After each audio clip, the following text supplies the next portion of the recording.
महायुति सरकार में क्या सब कुछ ठीक चल रहा है? इससे यही अंदाजा लगाया जा सकता है कि करीब 3 महीने से अधिक हो गया सरकार बने हुए, लेकिन रायगढ़ और नासिक के पालक मंत्रियों की नियुक्ति अभी तक नहीं हुई है। और इस नियुक्ति को लेकर के जो महायुति में 3 दल के सरकार हैं, खासतौर से शिवसेना और राकपा और भारतीय जनता पार्टी, कहीं ना कहीं असमंजस की स्थिति बनी है। महायुति सरकार में रायगढ़ नासिक के पालक मंत्री पद को लेकर के विवाद सुलझने के बजाय उलझता जा रहा है।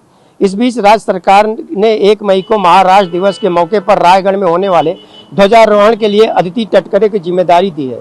सरकार के इस फैसले से शिवसेना शिंदे नेता और मंत्री भरत गोगावले के समर्थक नाराज हो गए हैं। शिंदे गुट के विधायक महेंद्र दलवी ने कहा है कि हम चाहते हैं कि गोगावले को पालक मंत्री पद मिले और ध्वजारोहण वही करें।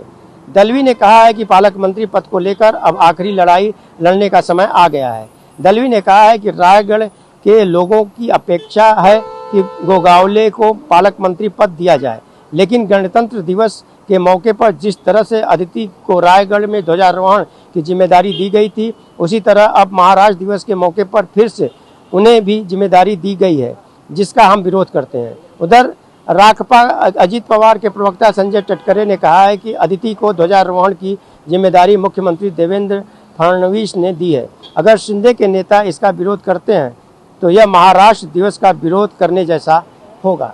अब देखने की बात यह होगी कि अभी तक देखा जाए तो जिस तरह से जो पालक मंत्री की नियुक्ति नहीं हुई है और अदिति को जिस तरह से झंडारोहण करने का मौका दिया गया है, इससे लगता है जो सत्ता में शामिल लोग हैं, तीनों पार्टी है, उन्हें लगता है अजित पवार और शिंदे गुट को कि कहीं ना कहीं देखा जाए तो एक मुख्यमंत्री देवेंद्र फडणवीस जो हैं अजित पवार गुट का साथ दे रहे हैं।